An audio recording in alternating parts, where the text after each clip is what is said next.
Hi everyone, welcome back to another episode of Tech Basics. In this video, we will be learning how to use Amazon gift card on Kindle. To use an Amazon gift card on Kindle, first of all open up a web browser. Go to the URL box and type in amazon.com. Sign into your Amazon account by entering your account's credentials. After you're inside the main homepage, mouse over to your Accounts and Lists option at the top right, and then click on Account. Click on the Gift Card section, and then click on Redeem a Gift Card option. On the next page, simply go ahead and enter your Amazon Kindle gift card number or code in the text box correctly, and click on Apply to your balance. After redeeming a gift card, you can check your Kindle account balance.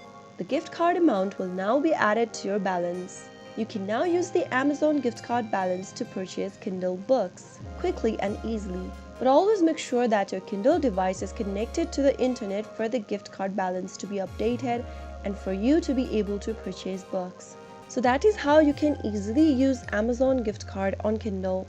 If you found the video to be helpful, go ahead and give us a thumbs up. Don't forget to subscribe to our channel by hitting the subscribe button.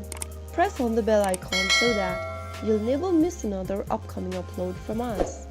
I will be back again in the next video. Thank you for watching.